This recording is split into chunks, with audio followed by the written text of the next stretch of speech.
And good afternoon. I see we still have some friends joining us in our lunchroom, our virtual lunchroom of sorts. My name is Holly Dinney, and I am with Family Partners of Morris and Sussex County. I welcome you to today, Thursday, August 13th, 2020, to our virtual Lunch and Learn. And we like to think of this program as you're having lunch with an expert. I thank you for making time to be here today. I know many of you are on your lunch hour, so while we love seeing smiling faces, we are also okay with you keeping the camera off so that you can enjoy your lunch while you're listening to our conversation. Few housekeeping items. I'm going to ask everybody to stay on mute unless you're speaking, just to minimize the noise in the background. And if you have questions or comments that you would like to make, please utilize the chat function. And we will do our best to get your questions out there. I see we have some folks with us today that are on the phone who may not have access to the chat. So fear not, I think our speaker is going to allow some time at the end for questions. So we want you to remember that this event is for you, that Gissell has some information that she's going to present to us today on trauma-focused cognitive behavioral therapy. But we really want to make sure that if you have a burning question or concerns, or if you need more resources, that we're able to help you out with that today. So this is your lunch, and we want to make sure that we're meeting your needs. So Gissell, as I said, is with Family Intervention Services, which is a division of the Center for Family Services. She is a bilingual, trauma-focused cognitive behavioral therapy clinician. And she has over 6 years in domestic violence as being a domestic violence advocate, working with perpetrators, survivors, and children who've been exposed to domestic violence. And Gissell is, I'm happy to say, Gissell was with us today to speak on this topic, but she is also joining us on September 17th, where she will also speak on this topic, but in Spanish. We have at Family Partners, we have changed our programming to offer one of our Lunch and Learns a month in Spanish for our Spanish-speaking friends, and Gissell, thankfully, is bilingual, and she's going to be talking about the same topic today, but in Spanish on the 17th, and then she's, and that's in September, and then she's actually joining us a little bit later this month on August 20th, talking about strategies for coping in the pandemic. We had a program on that earlier in the summer, and it was really, really well received, and thankfully Gissell is going to bring that to us in Spanish. So you will be seeing news on that, but if you have any questions, don't hesitate to reach out. But I am very excited to have Gissell here, and with no further ado, I'm going to turn it over to you, Gissell. Thank you so much, Holly, and I want to thank all of you for attending today and trying your best to learn about trauma-focused CBT. This is it's an evidence-based program that's been around for some time, and I have some slides that I'm going to share with you guys so that you can follow along. I do just want to say I have a tendency to maybe speak a little bit quickly or rapidly, so if I'm going too fast, just please let me know and I'll slow down, correct my pace.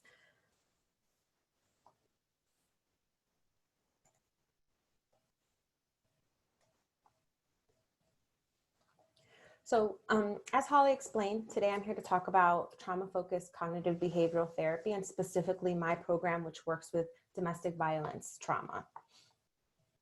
Our goal for today is we want to understand the model, understand how we can identify families that would benefit from this targeted brief intervention, what the steps for referring a family to the collaboration that we're in with JBWS, which is the lead domestic violence agency for Morris County, how to find a certified trauma CBT therapist for non-domestic violence related traumas. And I will have about 10 to 15 minutes at the end so that we can answer any questions that you'd have related to the service. However, if you have a really burning question, as Holly said, please type that into the chat and we'll do our best to address it right then and there. First, we want to understand what the model is. Trauma-focused cognitive behavioral therapy was designed to work with children between the ages of 3 and 18 that have been exposed to sexual abuse. Through trying to do research and implement this as an evidence-based model, and what that means is that it's been proven through research and various studies that it has been effective at addressing its goal. It was found that it can work for a variety of traumas, including multiple traumas and complex traumas. In the name, we can see that it borrows from cognitive behavioral therapy, also attachment theory, humanistic theory, empowerment, and family therapy models. So it really does try to be as holistic as possible when it tries to address trauma that children have experienced. It's designed for families that are no longer at risk for the trauma reoccurring. So if there's active abuse going on, if there's active violence happening, we need to create a situation where there is safety, and then this model can be implemented.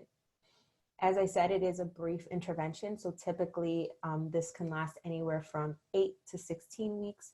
For more complex traumas or multiple traumas, it may go up to 21 weeks. I'm saying the word trauma a lot. I want to give you guys a definition for it. Trauma, according to the APA, is an experience for children that have witnessed or learned about what they're dealing with is an actual threat or a threat of death. Things like serious injuries, sexual assaults, any violence that has been perpetrated to the child or someone close to the child where they have a strong affiliation and attachment to that child. And in addition to that, any neglect, observation of school or community violence, things like car accidents or medical procedures, and obviously being exposed to war or having to flee and become a refugee are all things that have been proven to be contribute to traumatic experiences that children have in their lifetime.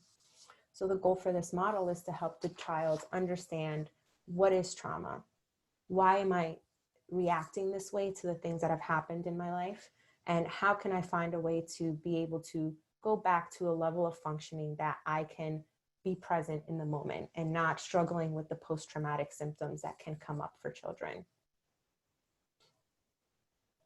Some of these symptoms are listed here. This is not by any means an inclusive list, or this is not the only things that can happen, but these are the most common types of symptoms. We have affective symptoms, which are the emotional experiences of children, the behavioral symptoms, so we can see those as the adults in that child's life. The cognitive symptoms, so those are the thoughts that come up for that child after that traumatic experience. And then the interpersonal issues that do manifest for children when they're experiencing trauma.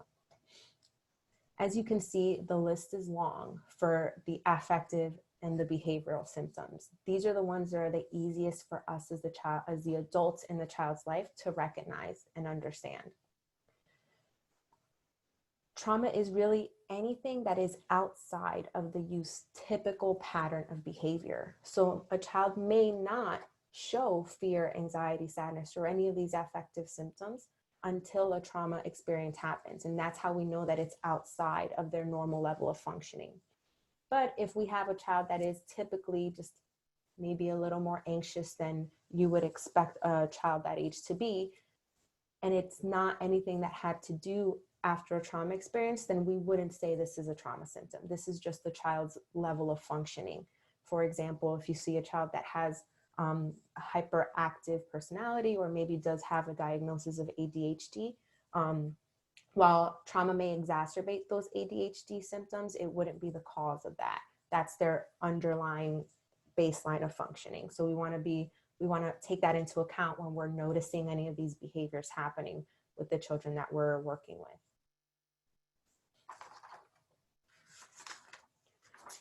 So as I said, it can be anywhere from 8 weeks.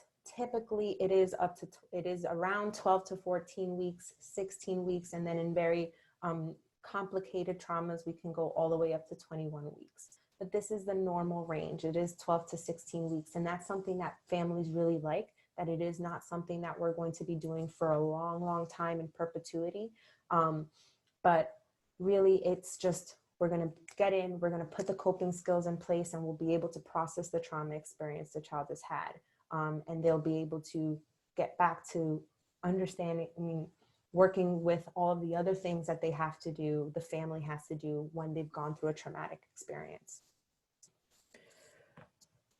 So the model, as I said, it is evidence-based, so it's been researched and proven to be effective in an office setting. It's been adapted to work in residential programs, and also been adapted to work in school and group services, and those have also been found to be effective through research. right now, they are conducting a study to measure the effectiveness of using this model in home. And while we know that with the pandemic happening, using services remotely is something that we've had to do. I have been implementing TFCBT remotely with a variety of ages in the last 5 months, and sometimes it works amazing, and sometimes it's a struggle for these kids. But that really is just about how appropriate a person would be for a remote program, not necessarily anything that has to do with the model itself. This model is designed for children between the ages of 3 and 18. What that means is the child has to have the capacity for language. They have to be able to communicate with you. These are the things that I've seen in my life. These are the things that are happening inside my body and the thoughts that I'm having in my head. So that expressive and receptive language has to be at a minimum of 3 years old. If there's a child with a developmental delay, that does not eliminate them from being eligible for this service, but rather we'd have to understand that their capacity for communication and understanding language is at a minimum of that of a 3-year-old. There have also been times where this model is appropriate for kids that are 19 or 20 years old, if their maturity level is appropriate for this environment, if there are still caregiver supports being in place. And again, if there is a developmental delay that qualifies the child to be within that 3 to 18 year developmental stage, then you would be able to create an exception based case by case basis. The appointments for this program, because it's short term, it's got to be every week. And not only because it's short term, but the reality is if we are asking the child to sit with traumatic thoughts and memories, we can't ethically send them out into the world and wait 2 or 3 weeks before our next appointment. So if a family is in a situation right now where they are in transition and they are not able to make weekly appointments because their schedule just does not allow that, then we would have to wait until they are able to commit to a weekly appointment for TFCBT services to begin. Gissell, if I can ask a question on the timing, I understand that the duration is, you're saying 12 to 16 weeks. Is there any stipulation on how soon after the trauma it's effective? Like what happens if a family has experienced a trauma and they've tried other ways of coping and then, and then arrive at this? I mean, can it still be effective in that scenario? Yes, there's really no time limit for when this has to happen after a traumatic experience. In fact, I found that if it happens almost like right away, right? Like let's say a couple of weeks or within a month of the trauma happening, things are fresh in the child's mind. The symptoms are very blatant in the caregiver's mind, in the eyes, so they're able to understand and say, okay, this was their level of functioning pre-trauma. This is their level of functioning now post-trauma. And that compare and contrast sometimes is more effective. There have been times where children come into TFCBT a year after the trauma happened or even longer. And that's because the family wasn't able to find this targeted kind of intervention. When that happens, if there has been a delay, sometimes there is a regression, because if there's been a year, for example, then at that time, the child has probably learned their own coping skills, adaptive or maladaptive. They could be positive, they could be deconstructive, but they have found coping skills nonetheless. So at that point, we have to figure out, are their coping skills positive and constructive, or are they contributing to these thoughts and feelings that are not allowing the child to move forward, or they're still stuck in the trauma. So that regression does happen if there's been a long time. We explain that to parents and they kind of understand sometimes things get worse before they get better, because it's the nature of trauma work. So I've mentioned a lot that I mentioned caregiver a lot, apologize. So caregiver, what this means is it's either a non-offending adult providing emotional support to the youth. This could be a parent, a grandparent, a foster parent. If the child is in a residential setting, it could be their care manager, their case manager, someone that they have a strong affiliation with. Now, if a child does not have an adult that will be able to participate in this program with them, that doesn't mean that they're not eligible for it. It just means that there's going to have to be a lot more planning with the youth and the to make sure that we have ways of coping, finding a support system, maybe not the adults in our life, but other support systems, so hotlines and crisis lines, and making sure that there's safety plans in place if the youth is overwhelmed by the memories that are happening, that we're asking them to sit with during an appointment. Many times the work that we do with the parent, with the caregiver and the youth, it takes a lot of different forms. So it can be an individual child appointment, an individual caregiver appointment, or a conjoint parent and caregiver appointment. The goal we have is to help the youth and the child identify their individual goals for the youth and also what their shared goals as a family are. And this could be, for example, overcoming traumatic stress, depressive symptoms, feelings of shame or guilt, while the caregiver will overcome their own trauma-related distress or depression, and providing themselves as models for their children in the use of these coping skills. So the things that we teach the youth, we want the caregiver to learn as well, so that they normalize the coping skills that are being presented to the youth, and the youth will understand, well, this is something that I can do to be well. I am not asked to do this because I'm broken or there's something wrong with me. As some children do tend to, they kind of internalize that idea. When a parent says, I think we need to go to therapy, they're like, well, you think I'm broken or there's something wrong with me or I'm bad. And we want to help them understand by having the parent also participate in therapy and also use these coping skills and modeling that for the youth, that this is how we stay well. This is how we become well and we stay well.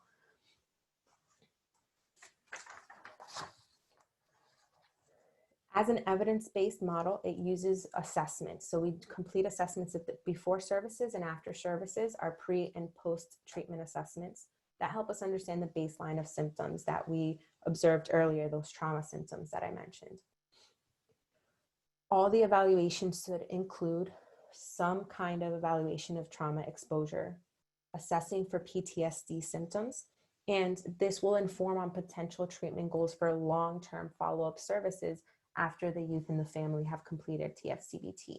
So if we've completed in our DV TFCBT program, I use the pediatric symptom checklist, which helps understand somatic symptoms that a child may be expressing. And then I also use the child and adolescent trauma screen. So if I compare the scores at the beginning and at the end of the program. And then if there is still high areas of dysregularity or high areas of frequency in terms of symptoms, then that's something that the family may choose to address in long-term therapy or monitor on their own and see if it gets better or worse. And then we would have the conversation of what it would look like to come back for services, either resuming trauma-focused CBT for different traumas, or being able to go into an outpatient program or some kind of private practice to address those issues. While a diagnosis of PTSD is not required, understanding and measuring those symptoms will help inform and guide the intensity and frequency of the work that I'm doing with the child in TFCBT.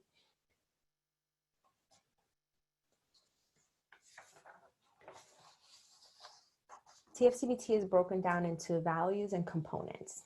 The values that help guide the way that we operate are based off of, TFCBT loves acronyms. So we're gonna throw a couple your way right now.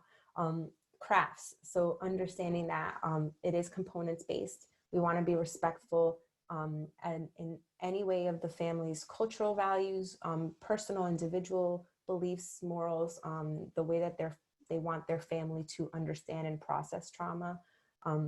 This is adaptable and flexible. It's family focused and oriented.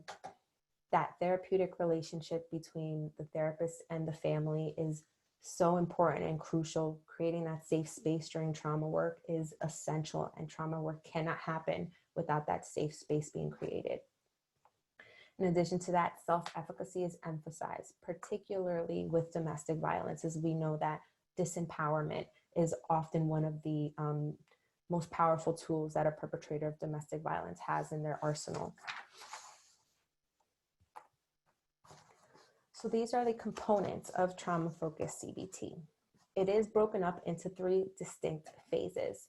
with gradual exposure to the trauma experience used throughout.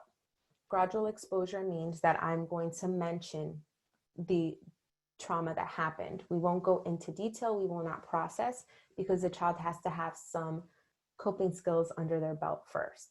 So if a child is working on TFCBT for domestic violence, then we would have conversations focused on when the domestic violence happened at home, when dad hurt mom, when mom hurt dad, when one dad hurt the other dad. However it is, whatever the family looks like, the family composition, we want to mention it and bring it up during every appointment so that the youth starts to build up a tolerance for that, for having that conversation. So in this first phase, we focus on skill building and stabilization. We want to provide the family with education about trauma experiences, what trauma is, what does it look like when a child at various ages experiences trauma, how a family unit is impacted by trauma. And then we want to give the family information on that specific trauma experience that they had. For example, in domestic violence psychoeducation, many families are shocked to learn that in any given year, anywhere between 3.5 million to 5 million children will be exposed to domestic violence. When they hear that number, it's like, so this isn't a secret. It's not just me. It's happening all the time. That normalization of it, it helps with the guilt, with the shame that happens, and many times if you work with children, you've had this experience, they fill in the gaps on their own. They make assumptions, they take leaps, and that misinformation can create a lot of other detrimental issues. So in this phase, we address that misinformation that they may have. Relaxation is focused on helping the youth understand how to relax their body and how to relax their mind. So we use things like progressive muscle relaxation, guided imagery. I teach mindfulness to these children so that they can work on focusing on the here and now and not sitting with those traumatic memories when it's not useful to them. For example, in school or in the middle of a test, how do I walk away from the memory of what happened and what I saw? That's what we focus on in this section. Affect expression and modulation focuses on understanding what I'm feeling, labeling emotions, understanding emotions in others, and how can I make those really big feelings more manageable for myself. It's not about eliminating or making the feeling disappear. It's about, if this feeling is too big, how can I hold it and be okay with what's happening right here, right now. Cognitive coping, this is cognitive behavioral therapy. So of course, we're going to focus on those cognitions that are popping up for the children and the families. Understanding cognitive distortions, what the cognitive triangle, so the connection between our thoughts, feelings, and behaviors, and then helping the youth understand how to challenge those negative thoughts and create more positive thoughts for themselves. That positive thought does not have to solve the problem or magically make the situation better. What it has to do is change that negative thought into a positive thought so I can feel more calm and focus on what my options are. How can I get out of this situation if I need to, or how can I ask for the help that I need to? In the second phase, we focus on the trauma narrative and processing. So this is where we sit with those thoughts and memories. The child will go through the process of sharing, beginning to end, what they saw, what they heard, what they felt, and what they thought throughout that experience. This can be very creative. That's where that flexibility comes in from the CRAFTS acronym we saw before. It can look a lot of different ways. I've had kids write beautiful, amazing poems. I've had kids tell stories from beginning to end, multiple chapters. I've had kids draw 5 pictures and that's how they express it. They draw the picture and they talk about it. I've even had a youth use these giant Post-it notes to draw their pictures, and we made a huge flip book out of it. So one youth did origami figures for all of the characters, and she did the story in front of us using the little origami characters. Creativity is key to this because that's how you can trick the youth into talking about it, into being okay with talking about it. The process of creating, of doing something with your hands will help distract from those big feelings. And throughout that process of the trauma narrative, we take frequent breaks. We help them ground themselves. If that intensity of emotion gets too high, we work it back down and make that big feeling more manageable. In this third phase, we practice in vivo exposure. This is where we emphasize the conjoint sessions between the parent and the child, and we enhance safety and work on future goals for the youth. Just to note that these conjoint sessions can happen and often do happen at every phase, multiple times in every phase. This is particularly true in the coping skills building phase, where the parent and the child help each other practice these coping skills. In vivo mastery refers to the desensitization of triggers. So if a child, for example, is unable to go into a certain room in the house because that's where the abuse happened, we'll come up with a plan so that slowly and gradually they're able to take steps at deactivating the trigger that they have. And I've used this, for example, many times if there's police incidents involved, those alarms, those sirens can be very triggering for children. So we know that our brains will translate something that's a little bit similar to a trauma experience, and it will, create a blanket assumption that anything that's a little bit similar all falls into that category of danger.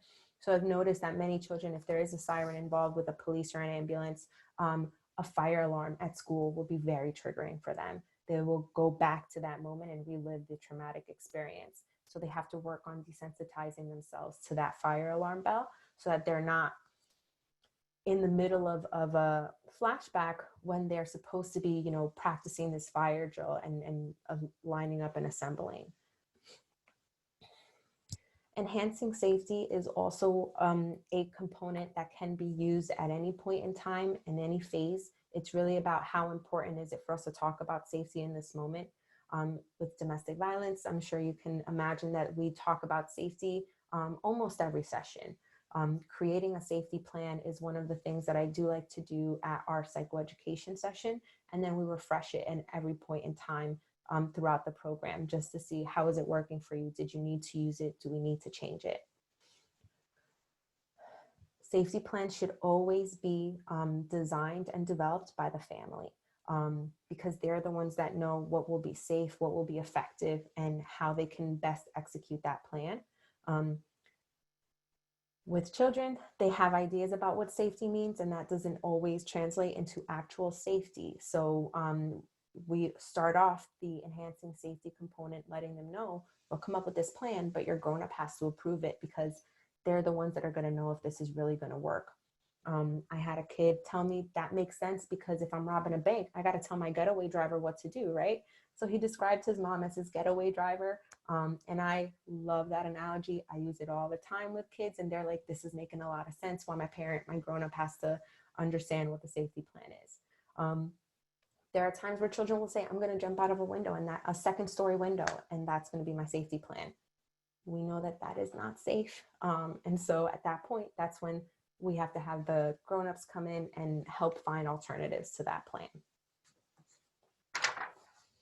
Before I move on, do we have any questions about these components?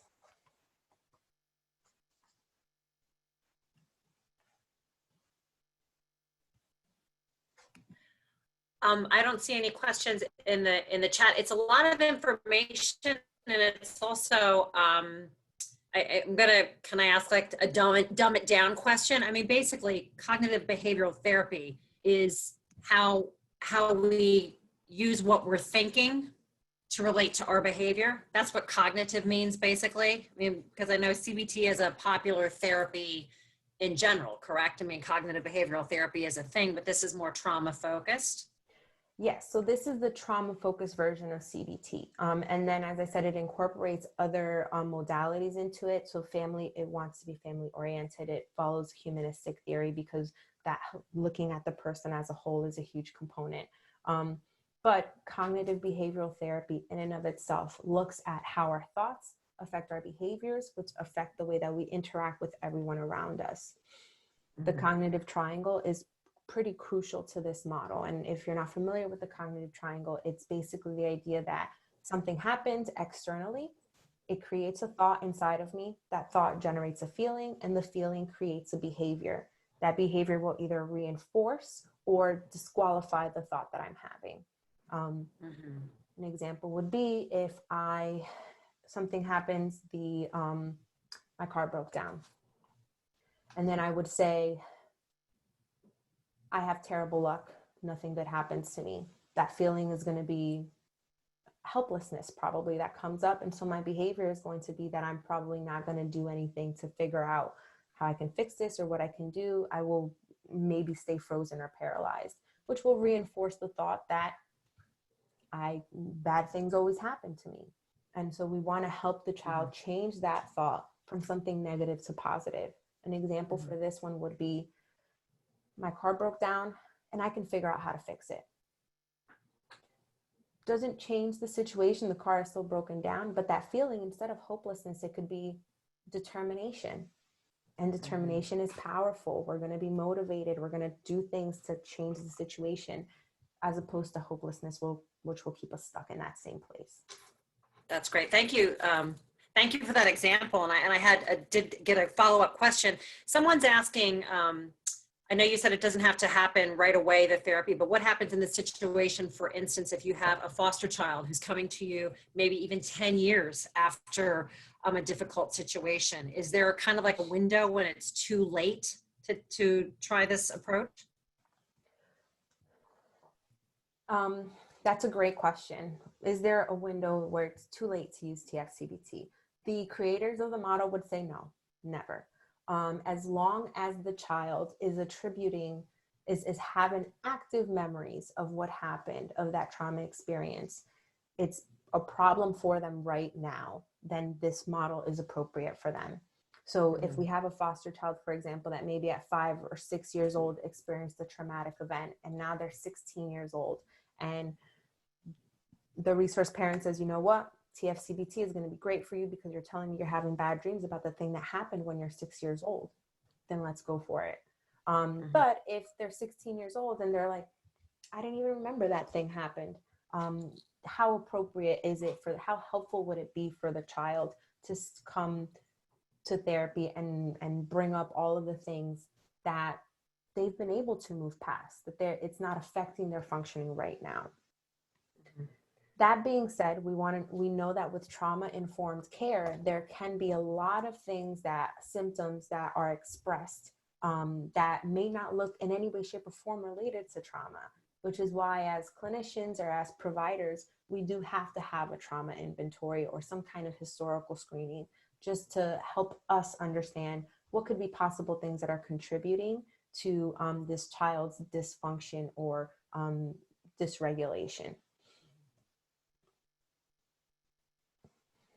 And thank you for that. Those examples were great, Gissell. But I'm also thinking about when you're talking about really understanding what's going on with an individual, doesn't it get a little bit more complicated when they're teenagers? Just because I think teen years were such a difficult time of transition and growth and change. And I think sometimes those behaviors might be considered typical. Do you know what I'm saying? Like, as far as it seems like, for instance, you said earlier about coping skills that are healthy and coping skills that are not healthy. I mean, if a teen is struggling, might it be because of something that happened that just was never fully addressed or thoroughly addressed? I don't know if that's the proper term.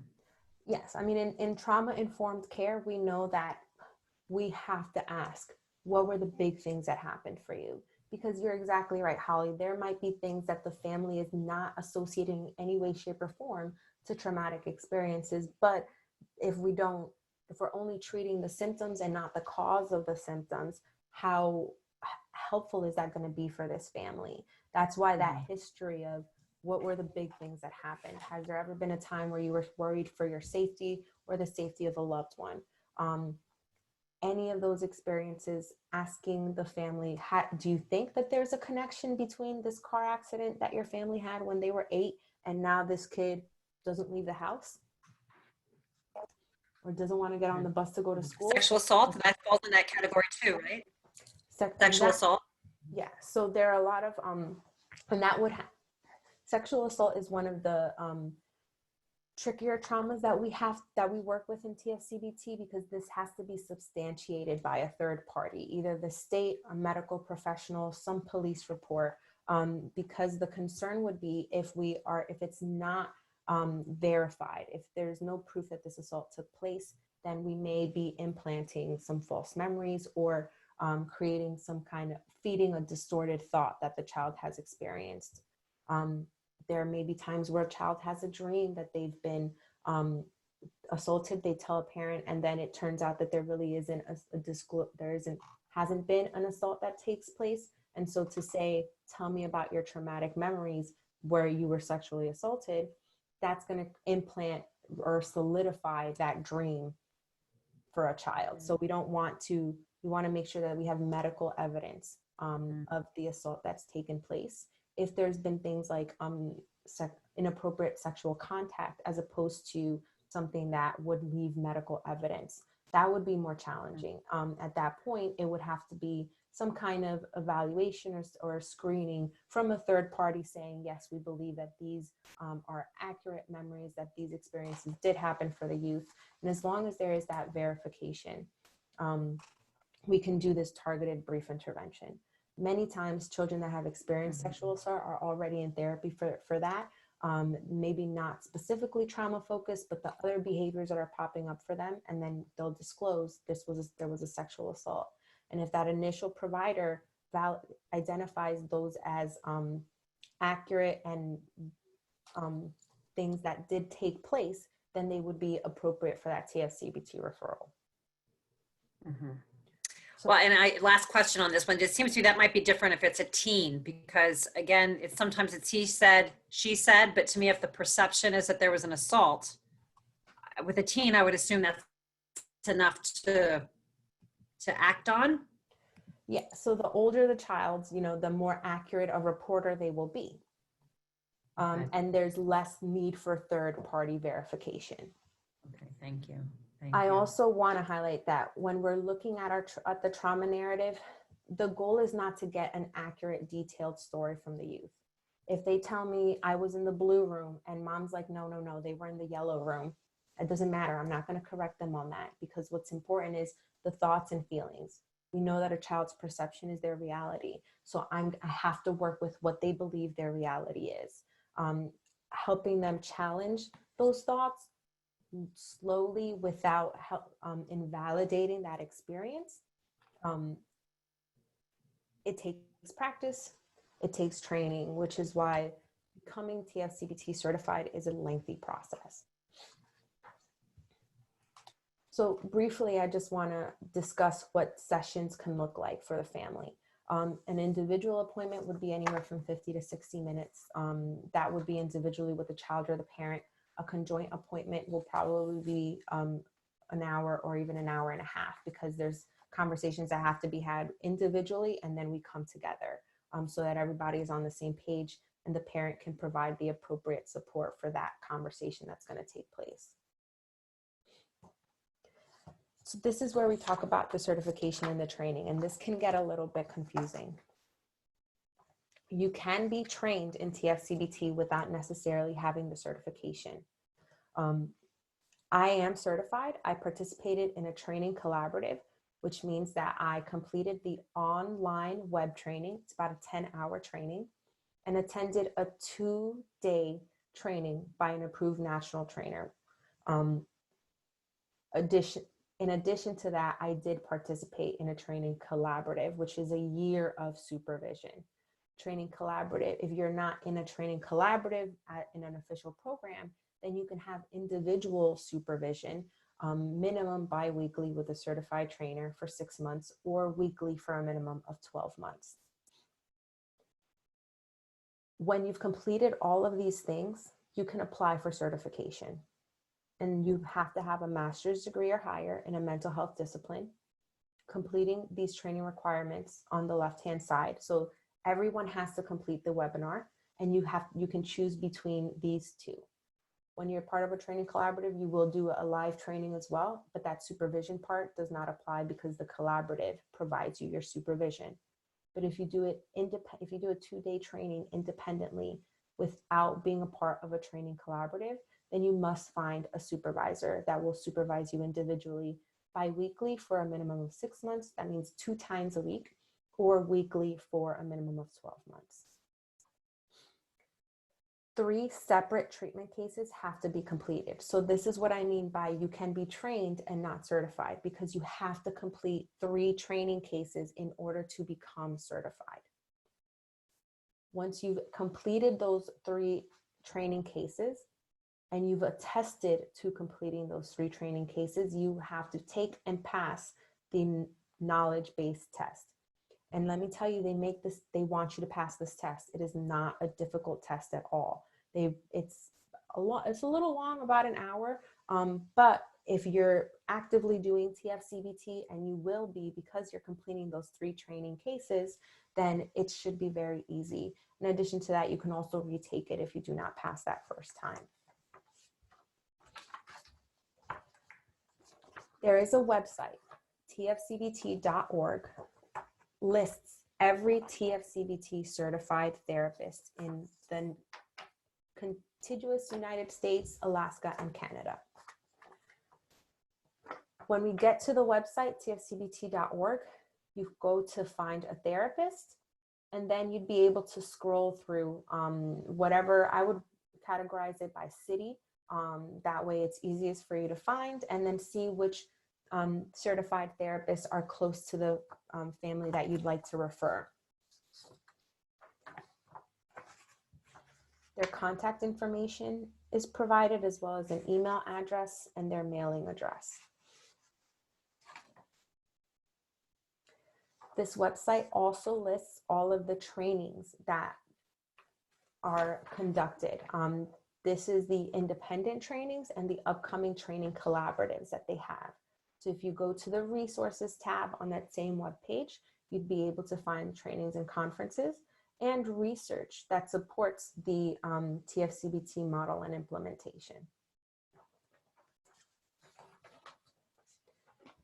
For the domestic violence TF-CBT program that I work in specifically, there are 2 extra criteria that are not part of the inclusive TF-CBT.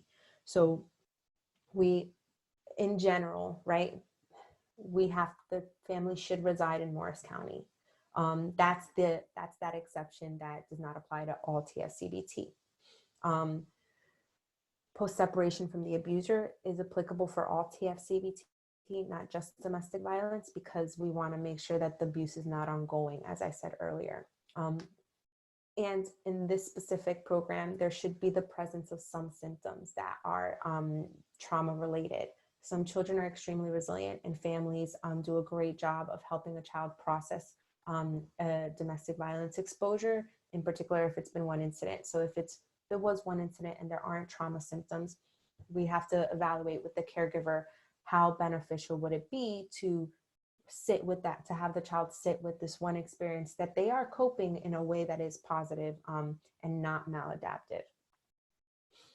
And then additionally, for our program specifically, we only have English and Spanish speaking clinicians. So the family should have one of these 2 languages under their belt, and they should be fluent in one of these languages or proficient at a minimum.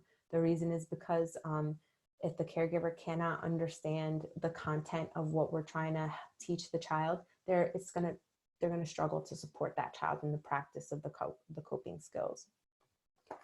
There are things that can exclude a child from being able to participate in all TF-CBT, including domestic violence TF-CBT. So if they're active suicidal or homicidal ideation, if there's dangerous acting out, like running away or fire setting, if the placement is very, very brief or temporary, like if the child is going to be here for a month, we know that we're really probably not going to be able to get a lot done in that month. But if they're there for 2 or 3 months, then we can have maybe 2 appointments a week and be able to help them move through that in the time that they have there. If the child or the caregiver are actively abusing substances or have a severe untreated mental illness that does not allow them to be grounded in reality, then they need to be stabilized before we provide services. So obviously, all the exclusionary criteria focuses on things that would make the family unstable, because safety obviously is a big component in trauma work. So the referral form looks like this. Basically, the information, if you do reach out to JBWS, which is our partner in this program, or myself at Center for Family Services, then we would send you a referral form that looks like this. The referral form would be for you. I highlighted the areas that are crucial for you to fill out, that we absolutely need that information before we can contact the family.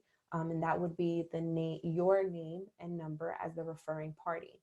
The guardian's name, the primary language spoken. In addition to that, the list of all of the children living in the home from oldest to youngest. That's because it's, while maybe one child would be the identified patient, the other children may also benefit from this kind of service. Contact information, it's very important that you identify if it's okay for JBWS to leave a message identifying themselves as a domestic violence agency. Many times that is a safety risk for some families, so we want to make sure that it's okay for them to do that. Their address, again, to verify that they are Morris County residents.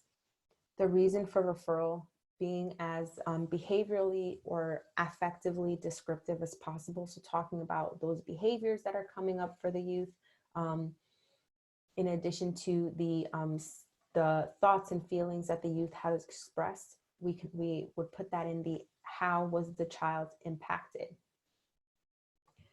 Identifying if there is a restraining order in place, or if there is a custody arrangement by the parents at this point. Any history of counseling would be beneficial for them to know as well.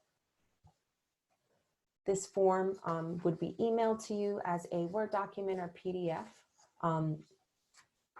after we have a consultation determining how appropriate the family would be for this kind of service. So after we've made the referral, either to Family Intervention Services or to JBWS, the family would be contacted directly by JBWS. They do all of the screening for this program because they want to make sure that other services are being put in place for the family as well when they're, if they are survivors of domestic violence. The appointment, the intakes would be scheduled with JBWS. The parent or guardian interview will be about an hour, with each child's interview being approximately 30 minutes after that. At that point, they send the referral to the therapist, either myself or a JBWS clinician, and we would complete an assessment appointment with the family. That would mean those pre and post-treatment assessments that I described to help us understand a baseline of symptoms. And after that, we have our first therapeutic appointment. So it's important that when you make this referral, you help the families understand that it might be a couple of weeks before we have our first face-to-face therapy appointment, though they will be contacted by JBWS for other steps before the therapy begins.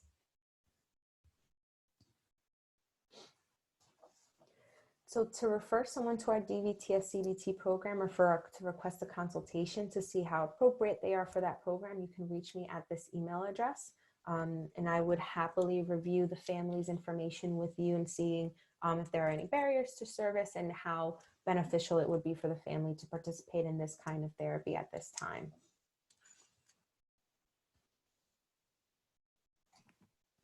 That's a lot of great information, Gissell. I have, am I allowed to ask one more follow-up question? Of course. I liked when you were explaining the importance and the value of having the parents be a part of the therapy, as far as them not only understanding the coping skills that the youth might be learning, but also helping the parents, because, you know, in my experience, it seems like there are a lot of, you know, the parents, of course, are also affected by the trauma, no matter what their role was in the trauma, or maybe it wasn't their role. I know parents who struggle if their child has suffered through, again, I keep thinking of a sexual assault situation where even that, knowing your child has gone through something like that is a trauma to the parent themselves. So what happens when both parents aren't on the same page with what needs to be done or what's best for the child? And I know that's a case by case, but can you address that just in general? So in the state of New Jersey, a clinician only needs the permission of one parent to provide services unless there is a court order saying otherwise. I do I've worked with batterers for many years. I supervised a batterers intervention program in Middlesex County, so I'm very familiar with their tactics that they use, the tools in their arsenal. I have no problem talking to these perpetrators, letting them know you may not be happy with this type of program, but unless you have a judge tell me I cannot provide this service to your child, I'm going to keep doing it because it's going to help your child. In addition to that, when you talk to a parent and let them know, if they might not be in agreement because of the domestic violence component, some people use coercive control and do not identify that as coercive control, so they don't believe there is a need for domestic violence services for their child. But when I explain what the program is, these are coping skills that your child is going to learn to deal with these stressful, big situations, those really big feelings that, contribute to a child's dysregulation or misbehavior.